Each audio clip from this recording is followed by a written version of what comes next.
Most of the surgeries that I do take anywhere between 1 and 3 hours to perform.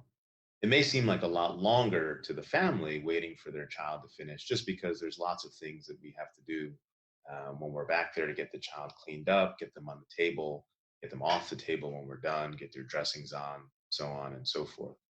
Other things that happen back there is our anesthesia colleagues help us out by doing what's called a nerve block or a regional anesthetic.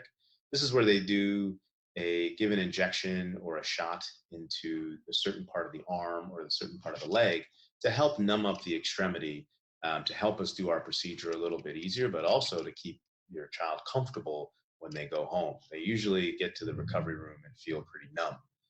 That numbness does wear off in about 6 to 8 hours. So that's also why we send you home with pain medications. Most kids that I do surgery on get three medications. They're going to get a narcotic, either Vicodin or Percocet. They're going to get a strong prescription strength anti-inflammatory that we call Toradol or Ketorolac. And they also get something called Zofran in case their belly gets upset or they get nauseous. Now, the cool thing is these medications, I always prescribe them to our pharmacy in the hospital, as long as your insurance will cover it. And that pharmacy is on the first floor and it opens at 9 a.m. So if you have a morning surgery, anywhere around 10 a.m. and afterwards, you can go down there and pick it up as long as you have a form of payment and an ID. These medications are as needed. Your child does not have to take any of them, to be honest with you, but we do send your child home with these medications because we know that surgery can be uncomfortable. And eventually that nerve block or the regional anesthetic that we use is going to wear off. Your child will probably go home with crutches if they're having a leg surgery. Depending on what specifically we do, we may have to keep them off of their leg. But some surgeries, we do let them put a little bit of weight on it with the crutches. They usually have an ice machine and a brace for most leg surgeries. If it's an upper extremity surgery, it's usually just an ice machine. And when the surgery is over, I usually come to the recovery room and talk to you and let you know how everything went. And I'll show you how to use the brace. I'll show you how to use the ice machine. And the nurses in the recovery room will go over all of that stuff as well, both physically and also by giving you a set of detailed instructions. After the surgery is done and I talk to you in the recovery room and your child is stable and you get all of your post-operative medications and your instructions and you know how to use everything, then we usually send you home. Most of my kids don't have to be admitted to the hospital, which is nice. And my secretary should have or will just schedule a post-operative appointment for you, usually in about 5 to 7 days after surgery, so we can see your child again, so we can look at their wounds and get them started in physical therapy.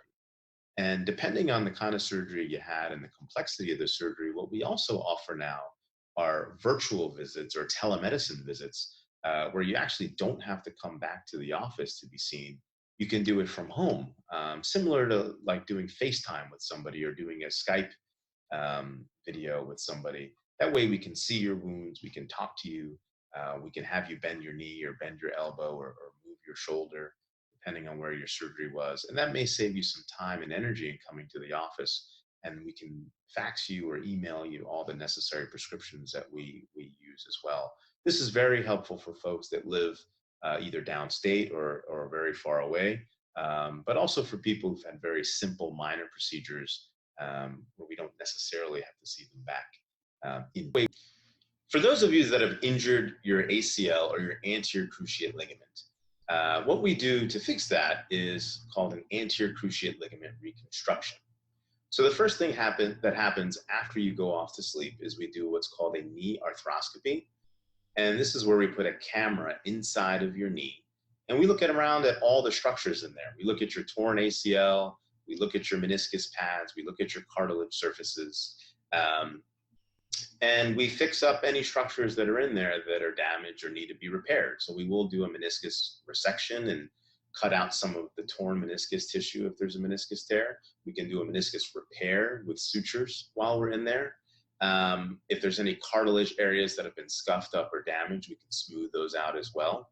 But the main thing we do is prepare your knee for the eventual ACL reconstruction that we're going to do. And that's where we take out all of your old ACL tissue and prepare your knee for the future graft that we're going to put in there. And the graft is just the tissue that's going to make up your new ACL.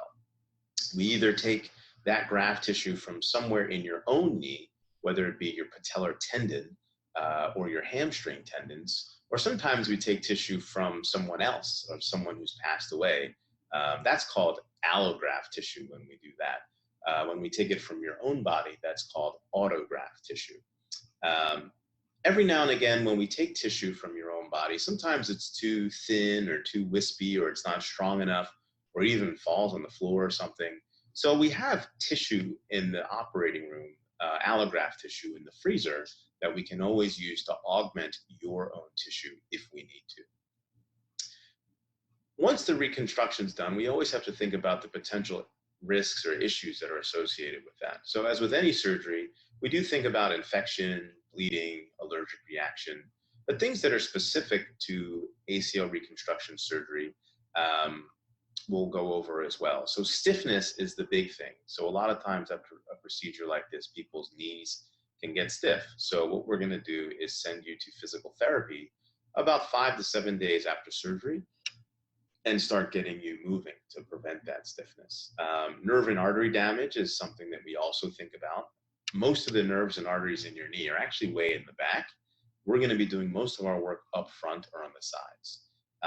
Obviously, in the future, we want to make sure that you don't tear your ACL again or have any damage to your meniscus pads or have a meniscus tear in the future.